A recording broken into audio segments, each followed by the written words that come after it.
नमस्कार। प्रदेश का सबसे भरोसेमंद news channel India news Uttar Pradesh Uttarakhand आप देख रहे हैं और आपके साथ मैं हूं कीर्तिमान सिंह। जहां तीन नदियों का संगम है, जहां मोक्ष की प्राप्ति का राज है, जहां संतों का सबसे बड़ा रेला लग रहा है, वही सनातन का सबसे बड़ा मेला लग रहा है। सरकार और प्रशासन की ओर से पूरी तैयारी कर ली गई है। महाकुंभ का उद्घोष है, चारों ओर हिंदू और हिंदुत्व है। जी हां, महाकुंभ 2025 अद्भुत, अलौकिक और अकल्पनीय होगा। सरकार की ओर से महातैयारी की जा चुकी है, इंतजाम पुख्ता किए जा चुके हैं। बस अब कुछ ही वक्त का इंतजार है, उस पल का जब साधु संतों का मिलन होगा। तो इंडिया न्यूज उत्तर प्रदेश उत्तराखंड पर भी महाकुंभ की महातैयारी लगातार जारी है। आप बने रहिए।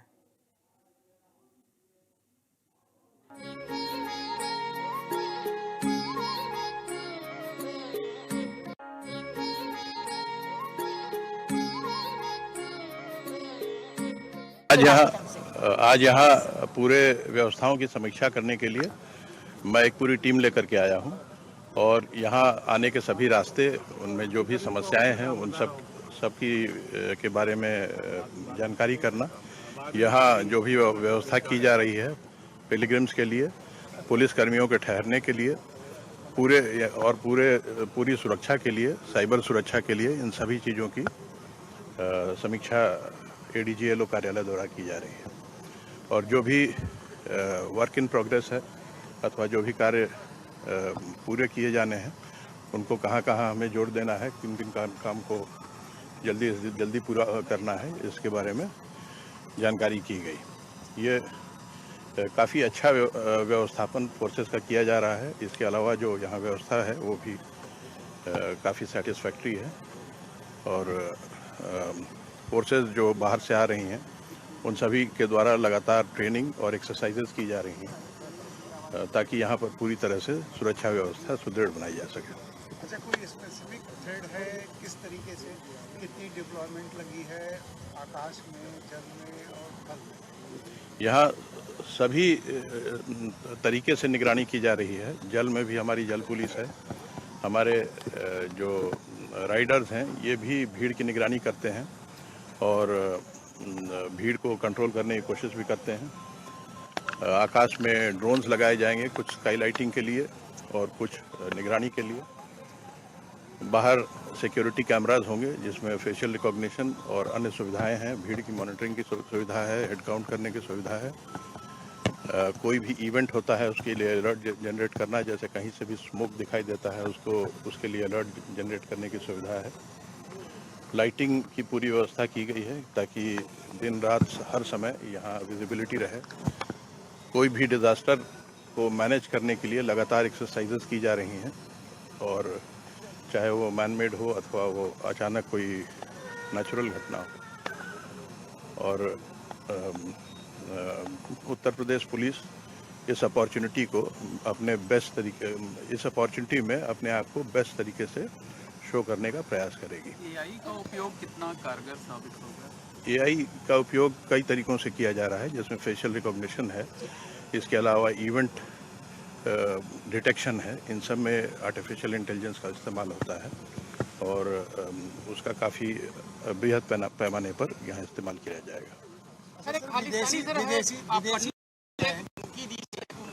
जो अभी एनकाउंटर हुआ तो उसके बाद एक जारी किया गया वीडियो जारी करके धमकी दी उसको। पुलिस द्वारा लगातार हर तरह के थ्रेट्स की निगरानी की जा रही है और ये प्रयास रहेगा कि हमारा कुंभ पूरी तरह से सुरक्षित रहे, स्वच्छ रहे, दिव्य रहे। अच्छा, विदेशी इस बार बहुत आ रहे हैं, उनकी सुरक्षा के लिए क्या कोई विशेष इंतजाम है? किस तरीके से, कोई इनपुट तो नहीं है? सभी तीर्थयात्रियों की सुरक्षा के लिए इंतजाम किए जाएंगे और ये इंतजाम कई स्तरों पर है। जो भी यात्री यहाँ आएंगे उनको हर स्तर से उनको जांचा परखा जाएगा और मैं आपको ये भरोसा दे सकता हूँ कि उत्तर प्रदेश पुलिस अपना बेस्ट फेस शो करेगी।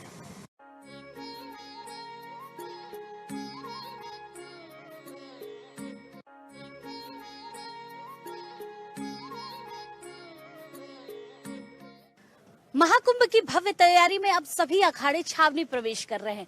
2 अखाड़े छावनी प्रवेश कर चुके हैं और कल अग्नि अखाड़े का छावनी प्रवेश है। आप देखिए कि किस तरीके से भव्य तैयारी की जा रही है छावनी प्रवेश की। ये छावनी है जहां पर अग्नि अखाड़े के सभी साधु संत केंद्र से यहां पर स्थापित होंगे। फिर उसके बाद यहीं पूजा अर्चना और पाठ चलेगी। हमारे चारों तरफ आपको कैंप दिखाई दे रहे होंगे। ये कैंप तैयार किए जा रहे हैं क्योंकि कल छावनी प्रवेश है और छावनी प्रवेश में सभी साधु संत रहेंगे। एक भव्य यात्रा निकाली जाएगी छावनी प्रवेश की। आपको मेरे पीछे एक मंदिर दिखाई दे रहा होगा। ये अग्नि अखाड़े का मुख्य मंदिर है जहां पर भगवान को स्थापित किया जाएगा और भगवान को स्थापित करने के साथ साथ पूजा अर्चना यहीं से चलेगी। उसके बाद अगला पड़ाव है जो धर्म ध्वजा है, जिसको लगा दिया गया था पहले ही, और ये धर्म ध्वजा स्थापित होने के बाद यहाँ पर सारी जो क्रियाएं हैं वो चल रही थी। इसके साथ साथ हमारे पीछे आपको यज्ञशाला दिखाई दे रही है। ये यज्ञशाला छावनी प्रवेश के बाद यहाँ पर यज्ञ शुरू हो जाएंगे। जो साधु संत है वो यज्ञशाला में यज्ञ करेंगे। यहीं पर पूजा पाठ चलेगी, आहुति होगी क्योंकि अग्नि अखाड़ा है तो आहुति की जाएगी और सारी जो प्रक्रिया है वो चलेगी। उसके साथ साथ जब आप पूरे कैंप को देखेंगे तो बहुत ही भव्य तरीके से सजाया गया है। बहुत ही अलग अनोखा अग्नि अखाड़े का पूरा कैंप लग रहा है। और उसके बाद जब दूसरी तरफ हमारे आप देखेंगे तो चरण पादुका है जहां पर जो भगवान है उनकी चरण पादुका रखी जाएगी। और किस तरीके से अग्नि अखाड़े का विस्तार हो रहा है, किस तरीके से अग्नि अखाड़ा कल छावनी प्रवेश करेगा, इसके बारे में महामंत्री सोमेश्वर जी बताएंगे। महामंत्री जी, पहले ये बताइए महाराज जी कि कल आपका छावनी प्रवेश है, क्या तैयारी है और कैसे भव्य और दिव्य समागम देखने को मिलेगा आपका? देखिए, बहुत दिव्य और भव्य कुंभ होने जा रहा है।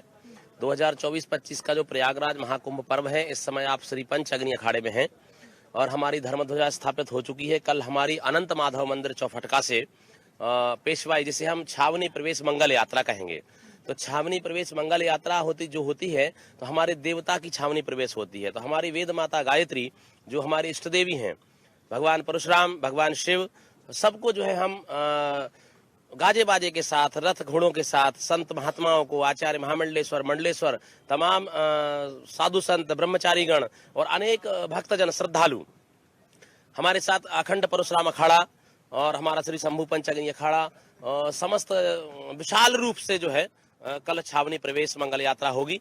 और जिसमें जो है अनंत माधव मंदिर चौफटका, खुलताबाद, कोतवाली होते हुए, बहराना होते हुए हम त्रिवेणी मार्ग से अखाड़े में प्रवेश करेंगे। महाराज जी, क्योंकि छावनी प्रवेश काफी दिव्य और भव्य होता है, आपके अखाड़े का छावनी प्रवेश है, किस तरीके से यहाँ पर तैयारी कर ली गई है जिससे जो साधु संत है जो यहाँ पर रहेंगे, यज्ञ करेंगे और पूजा पाठ करेंगे, उनकी क्या तैयारी? देखिए, हमारे अग्नि अखाड़े की इष्ट देवी वेद माता गायत्री हैं, तो गायत्री का पुरस्चरण होना, हवन होना, यज्ञ करना कराना ब्राह्मणों का दायित्व होता है।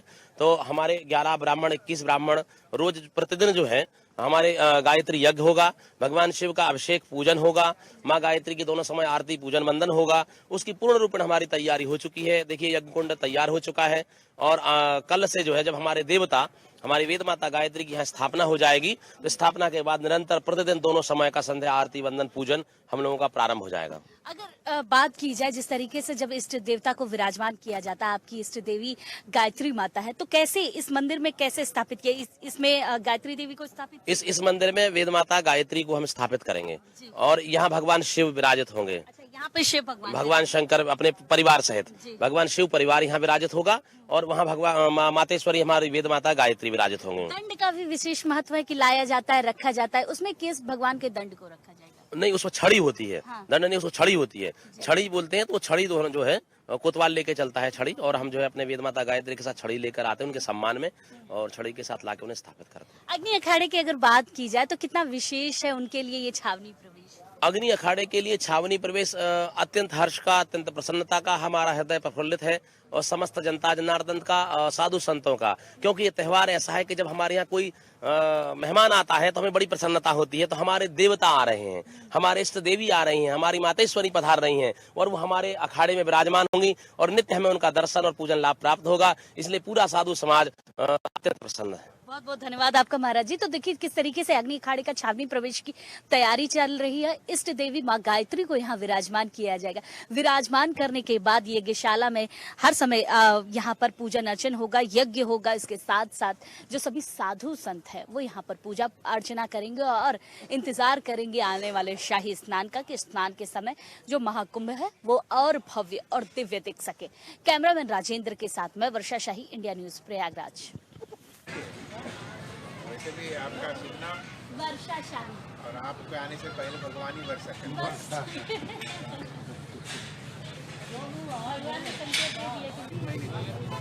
जब तक लेके चलेंगे चलेगा तब तक। यदि जो महिमा यहाँ हो रही है उसको जो इलाज है, रिपेयरिंग है, वो यज्ञ से ही होता है। स्टील एक प्रकार का औषधि है जिससे ही वो जोन का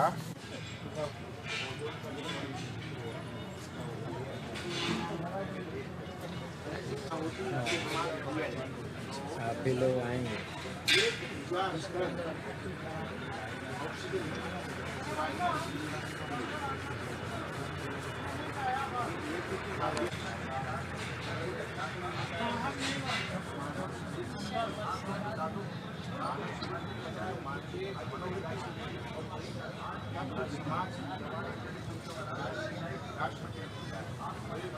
ये हमारी गायत्री माँ।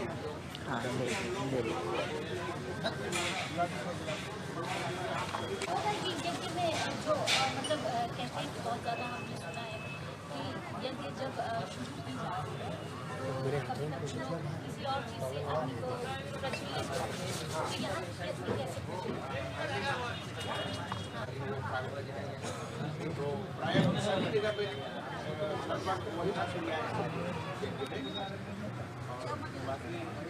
देवताओं का जहाँ आवाहन हुआ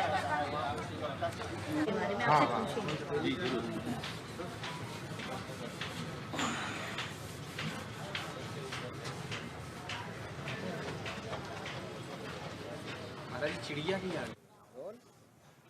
इस समय हम अग्नि अखाड़े में हैं और क्योंकि अग्नि अखाड़े में छावनी प्रवेश होने वाला है।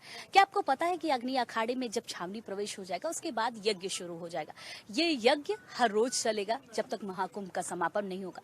इस यज्ञ की क्या विशेषता है, कैसे ये यज्ञ होता है और कैसे अग्नि को प्रज्वलित किया जाता है, ये महाराज जी से ही बात करते हैं। महाराज जी, क्योंकि अग्नि अखाड़े में यज्ञ की पूरी प्रक्रिया चलेगी पूरे महाकुंभ, कैसे अग्नि को प्रज्वलित किया जाता है और यज्ञ कितना महत्वपूर्ण है। गायत्री माता की जय। दिव्य भव्य अमृत महाकुंभ में आप सभी लोगों का बहुत बहुत हार्दिक शुभकामना और हार्दिक बधाई। समस्त जनमानस को मैं आमंत्रित करता हूं कि आप निश्चित रूप से इस दिव्य भव्य महाकुंभ में आकर के अपना जन्म लेने का शुभ अवसर जो प्राप्त हुआ है और इसमें त्रिवेणी में संगम में स्नान करके अपने जन्म को कृतार्थ करने का शुभ अवसर है। और ये जो सभी लोग मीडिया के माध्यम से आप तक पहुंचने का अवसर मिलता है, ये भी बहुत भाग्यशाली हैं कि इन लोग भी इसी बहाने से आते हैं और कुंभ मेले में संतों का भी दर्शन करते हैं और आप लोगों को ये वहां तक जहां आप घर में विराजमान हैं वहां तक आपको पहुंचा देते हैं। और इन्होंने प्रश्न किया है, ये बहुत अच्छा प्रश्न है, क्योंकि हर व्यक्ति को ये जिज्ञासा होता है कि ये छावनी क्या है। कुंभ मेला में हम प्रवेश करते हैं तो उसका प्रवेश का क्या अवसर होता है, शुभ मुहूर्त क्या है, यज्ञ क्या है। और यज्ञ जो हम लोग करते हैं ये हम सभी लोगों का जीवन है, यज्ञ हम लोगों का जीवन है। तो जो शुभ महाकुंभ महापर्व जो हम लोग मनाते हैं, ये इसका तात्पर्य यही होता है कि 5 प्रकृति है जिससे कि संपूर्ण सृष्टि का निर्माण हुआ है। हम सभी लोगों का शरीर भी 5 प्रकृति से ही, छित जल पावक गगन समीरा, ये 5 तत्वों से निर्मित है। और इन 5 तत्वों में व्यवधान उत्पन्न होने के कारण ही अनेकों प्रकार के विकृतियां उत्पन्न होती है। यदि भूकंप होता है और कभी सूखा पड़ता है, कभी बारिश अधिक मात्रा में बारिश हो जाती है, तो यज्ञ वेदियां जो बनी हुई है ये पूरे प्रकृति ब्रह्मा विष्णु और महेश का स्वरूप स्थापित होता है और ये सभी देवताओं का आवाहन किया जाता है। पूज्य गायत्री माता का स्थापना किया जाता है और उसके बाद फिर जो आहुति के रूप में जो हम लोग मंत्र उच्चारण करते हैं, मंत्र उच्चारण के माध्यम से देवताओं को आहुति देते हैं और आहुति से देवताओं का तृप्ति प्राप्त होता है। तृप्ति, जैसे मनुष्य भोजन करने से अपने को तृप्त करता है, उसी तरह से देवताओं की तृप्ति यज्ञ की आहुति से प्राप्त होता है। महाराज जी, अगर इस यज्ञशाला की बात की जाए तो ये यज्ञशाला कैसे बनाया गया, कितना अलग है और सभी यज्ञशालाओं से? ये एक अनुष्ठानिक यज्ञ है, जिस अनुष्ठानिक यज्ञ में किसी विशेष उद्देश्य को पूर्ति की जाती है। तो हम सभी लोग जानते हैं कि हर व्यक्ति का और हर संस्था का एक इष्ट होते हैं। तो हमारे इस श्री पंच अग्नि अखाड़े की इष्ट माता गायत्री हैं, जो मूर्ति स्थापित अभी किया हुआ है, और उन्हीं मूर्ति को हम लोग विशेष रूप से आवाहन करते हैं और उस गायत्री मंत्र के माध्यम से हम सभी लोग उस गायत्री मंत्र का उच्चारण बाह्य रूप से नहीं करते हैं। हम लोगों का वो मंत्र गोपनीय होता है और वो गोपनीय मंत्र के माध्यम से आहुति दी जाती है। गायत्री मंत्र के अनुष्ठान में कहा जाता है कि सभी मंत्रों का जो विशिष्ट राजा है वो गायत्री मंत्र है, और इसलिए हम सभी लोग गायत्री मंत्र के माध्यम से हवन करते हैं, आहुति प्रदान करते हैं, और सभी प्रकार के मनोकामना, जिसकी जो मनोकामना, जिसकी रही भावना, जैसी प्रभु मुहूर्त देखी तिन तैसी, तो उनको वैसे ही प्राप्ति हो जाती है। महाराज जी, क्योंकि जिस तरीके से आपने बताया कि अग्नि अखाड़े में हवन जो प्रक्रिया होती है वो कैसी होती है, लेकिन सबसे ज्यादा जो लोग सोचते हैं कि जब आप यज्ञ करते हैं तो प्रज्वलित जो अग्नि होती है वो काफी विशेष होती है, मंत्रोच्चारण के जरिए वो अग्नि प्रज्वलित करते हैं आप लोग, माचिस का उपयोग नहीं करते। ये प्रज्वलित कैसे होती है? धन्यवाद, बहुत सुंदर प्रश्न है, क्योंकि हर व्यक्ति किसी चीज को कैसे उत्पत्ति होता है उसकी जानकारी लेना चाहता है। तो आपने कहा कि ये यज्ञ की जो हम लोग परंपरा में यज्ञ का जो अग्नि होता है उसको उत्पन्न करते हैं। तो हमारे इस श्री पंच अग्नि अखाड़े की सभापति पूज्यपाद सदगुरुदेव पूज्य मुक्तानंद जी बापू जैसे हम लोगों को यज्ञ के लिए, पूजन के लिए और भी अनुष्ठान के लिए, स्नान के लिए, ये शाही स्नान के लिए सभी जो व्यवस्थाएं देते हैं, उसमें जो उन्होंने जो जैसा निर्देश देते हैं उसी तरह से हम लोग काम करते हैं। आज जो हम लोग यज्ञ के लिए आज यहाँ प्रारंभ किए हैं, तो इसमें भी अग्नि मंथन के माध्यम से किसी प्रकार का कोई भी माचिस नहीं होता है, ज्वलनशील पदार्थ नहीं होते हैं, उसमें अग्नि मंथन और मंत्र उच्चारण होता है जो भगवान को प्रसन्न किया जाता है। वैदिक मंत्र होता है हरि ओम ओम सहस्र शीर्घा पुरुषः सहस्राक्ष सहस्रपाद स भूमि गं सर्वतः स्मृत्वा त्वदसंगुलम महापुरुषः ये वेद गं सर्वं यज भूतं यज भाव्यं माहुतां तदुशेषानो यदन्नेनातिरो एतावान् समहिमातो ध्यायञ्च पुरुषः पादस्य हा भवत पुनः ततो विक्रं विक्रमात् शासनान् शनयभि ततो विराट जायत विराजो अधिपुरुषः स जातो अतिर्षवशात् भूमिमतो पुरः। तो इस तरह से विराट विशाल वैदिक मंत्र है, और इस विराट और विशाल वैदिक मंत्रों के माध्यम से आवाहित किया जाता है अग्नि देवता को, और वो स्वः अग्नि मंथन के माध्यम से वो प्रकट हो जाते हैं। बोलिए अग्नि भगवान की, श्री पंच अग्नि अखाड़े की, गायत्री माता की।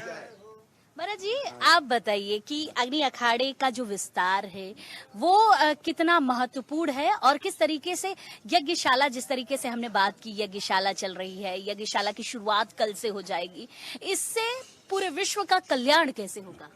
अग्नि अखाड़ा नैष्ठिक ब्रह्मचारियों का है। यहाँ हवन पूजा वैदिक धर्म शिक्षा दिया जाता है। नैष्ठिक ब्रह्मचारी मतलब नागा ब्रह्मचारी का है। यहाँ धर्म के कार्य किया जाता है, सबको रोटी अन्न क्षेत्र दिया जाता है, सबको व्यवस्था किया जाता है रहने का। धार्मिक पाठ पूजा होता है, हवन होता है, नित्य कि एक महीना 3 दिन चलेगा। कल से शुरुआत हो जाएगी यज्ञशाला की, 1 महीने 3 दिन ये यज्ञ चलेगा।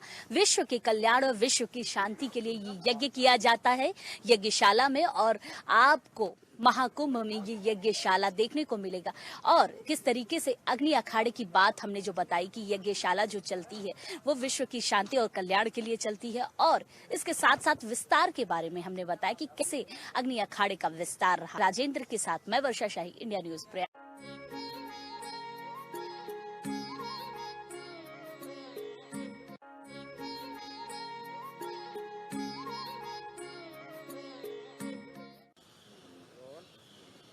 महाकुंभ की तैयारी भव्य तरीके से की जा रही है। महाकुंभ में सभी साधु संतों के कैंप बन रहे हैं और इन कैंपों का निर्माण किया जा रहा है। इस समय हम मुख्यमंत्री योगी आदित्यनाथ के कैंप में हैं। आप देखिए कि ये कैंप कितना भव्य है और कितना दिव्य बनाया जा रहा है। आपको हमारे चारों तरफ ये दिख रहा होगा कि ये देखिए जर्मन पैटर्न पर ये बनाए जा रहे हैं कैंप। इसके 4 कैंप हैं जो जर्मन पैटर्न पे बड़े बड़े बनाए जा रहे हैं। इसके साथ साथ आपको चारों तरफ छोटे छोटे कैंप दिखाई दे रहे होंगे।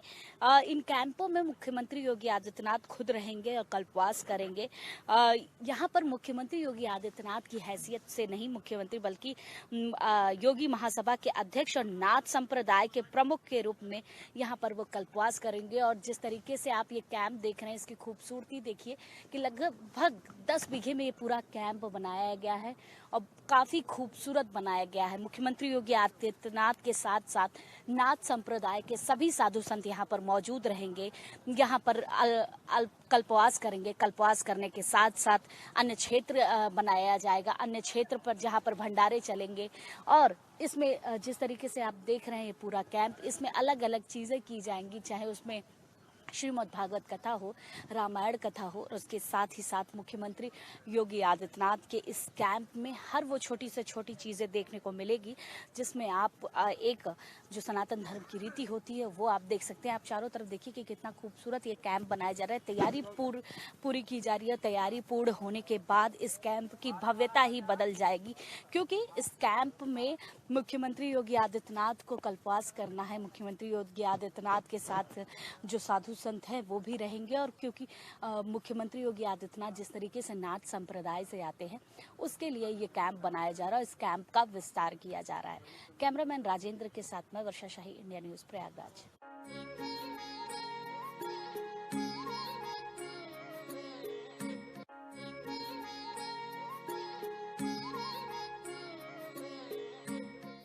इनकाउंटर का बदला लेने के लिए खालिस्तानी पन्नू ने धमकी दी है कि महाकुंभ में कुछ बड़ा करेंगे और कुछ ना कुछ बवाल जरूर होगा। हमारे साथ मौनी महाराज हैं जिन्होंने एक चुनौती दी है खालिस्तानियों को कि अगर महाकुंभ में कोई गड़बड़ी हुई तो उसका बदला लिया जाएगा। क्या आपने कहा है, किस तरीके की चुनौती आपकी तरफ से है? देश मेरा है, राष्ट्र मेरा है, यहाँ का एक एक जवान मेरा है, एक एक बेटी मेरी है, एक एक माँ मेरा है और महाकुंभ मेरा है। इसको आंख दिखाने वालों की आंख निकाल ली जाएगी, अंगुली दिखाने वालों के हाथ काट लिए जाएंगे और मुंह खोलने वालों की जीवा काट ली जाएगी। उस आतंकवादी हैसियत है, कह रहा है अंतिम कुंभ है, इसके बाद कुंभ नहीं होगा। अरे इससे राक्षस नहीं रोक पाए, बड़े बड़े अपराधी नहीं रोक पाए, तुम्हारी में हैसियत नहीं कि तुम इसे रोक लोगे। मैं कुंभ क्षेत्र से संत महात्माओं की ओर से खुली चुनौती भेजता हूँ। मेरी सरकार ताकतवर है, केंद्र सरकार और प्रदेश सरकार नपुंसक नहीं है। मेरे देश की जो सेना है उसके पास इतनी कारतूसें हमारी छातियों को चीर करके फाड़ देगी। आप देश को ललकारेंगे तो बर्दाश्त हो नहीं सकता और महाकुंभ को छुएंगे तो समूल विनाश के लिए संकल्पित हो जाएगा। मैंने संकल्प ले लिया है कि खालिस्तानी आतंकवादियों के विनाश के लिए करेंगे एक और महायज्ञ। देश को बचाने के लिए, राष्ट्र को बचाने के लिए, महाकुंभ को बचाने के लिए हर परिस्थिति में संत समाज खड़ा था। मेरी अखाड़े, शंकराचार्य, आचार्य महामंडलेश्वर सभी से मेरी अपेक्षा है और देश के लोगों से भी अपेक्षा है, आप सतर्क रहें। ठेला वालों से, रिक्शा वालों से, दुकान वालों से, सब्जी वालों से कोई अपरिचित व्यक्ति आपके यहाँ रुकता है, ठहरता है, सामान रखता है, सावधान रहिए, क्योंकि पैसा देकर के कोई व्यक्ति साजिश कर सकता है। क्योंकि धमकियों को हम केवल मजाक बना लें, हम सतर्क भी रहें, सेना सतर्क रहे, सरकार सतर्क रहे और श्रद्धालु भी सतर्क रहे। सारे महात्माओं से भी मेरा निवेदन है, अपने शिविर में रहने वाले हर कलवासी की आईडी जरूर देखी जाए, क्योंकि अगर कुंभ में कुछ भी होता है तो हम सबका विश्वास और श्रद्धा प्रश्नवाचक हो जाएगा। इसलिए सतर्क रहे, सावधान रहे। लेकिन उस आतंकवादी को संदेश मेरी ओर से है कि गद्दारों की गद्दारी को देश हमारा समझ रहा है और शकुनी की हर चालों को भीष्म पितामह समझ रहा है। अर्जुन का गांडीव उठा तो महाप्रलय हो जाएगा। बंद करो आतंकवाद, नहीं तेरा समूल विनाश हो जाएगा। चुप हो जाइए। ये देश भारत का है, शक्तिशाली भारत है, समर्थ भारत है और शक्तिवान भारत है। इसको आंख दिखाने की हैसियत तुम में नहीं है। तुमने जिस मुख से कहा है, मेरी देश की सेना उस मुख को अपने कारतूसों से फाड़ देगी। महाराज जी, डर नहीं लग रहा है? खालिस्तानी पन्नू जिस तरीके से लगातार धमकियां पे धमकियां दे रहा है और आप चुनौती दे रहे हैं। देखिए, मरने की चिंता होती है, बात में बोलता नहीं। मौत मेरे सामने खड़ी हो तब भी ये कहूंगा मेरे लिए देश बड़ा है। अगर मेरे देश का नौजवान शहीद हो सकता है देश के लिए, तो मौनी महाराज भी शहीद होने के लिए तैयार है। लेकिन आतंकवादियों की चुनौती स्वीकार नहीं कर सकते, हम उनकी गद्दारी को स्वीकार नहीं कर सकते। मौत स्वीकार हो सकती। महाराज जी, इसके साथ साथ आप प्रयागराज में पोस्टर जरा लगाए जा रहे हैं, डरेंगे तो मरेंगे। इसके साथ साथ कई पोस्टर लगाए जा रहे हैं। इन पोस्टर का मतलब क्या है और महात्मा लोग ऐसे पोस्टर लगा रहे हैं प्रयागराज में? डरेंगे तो मरेंगे, आप जानते यही तो है महाराज। ऐसे आतंकवादियों से डरेंगे तो मरेंगे, डरेंगे तो मरेंगे, बटेंगे तो मरेंगे। इसलिए सावधान रहें, न डरे और न बटे। देश को बचाना है, राष्ट्र को बचाना है, महाकुंभ को भव्य बनाना है और सावधानी के साथ सतर्क होकर हम सभी लोगों को अपने देश की रक्षा करने के लिए आतंकवाद को फैलाने वाले खालिस्तानी आतंकवादियों को मुंहतोड़ जवाब देने के लिए पूरी सेनाओं को सतर्क रहना होगा। सारे महात्मा अपने अपने मठों में त्रिशूल संशय को तैयार रखें। आवश्यकता पड़े महाराज तो वो आतंकवादियों से युद्ध करें। पहले भी महात्माओं ने देश के लिए युद्ध किया है, हम फिर युद्ध कर सकते हैं, लेकिन महाकुंभ को कलंकित नहीं होने देंगे। मौनी महाराज थे जिन्होंने साफ तरीके से खालिस्तानी पन्नू को धमकी दी है और कहा है कि अगर अब वो महाकुंभ आते हैं और महाकुंभ को किसी तरीके से भी टच करते हैं तो उनको छोड़ा नहीं जाएगा, क्योंकि ये वही साधु संत है जो विश्व के कल्याण के लिए यज्ञ भी करते हैं और विश्व के कल्याण के लिए युद्ध भी करते हैं। कैमरामैन राजेंद्र के साथ मैं वर्षा शाही, इंडिया न्यूज प्रयागराज।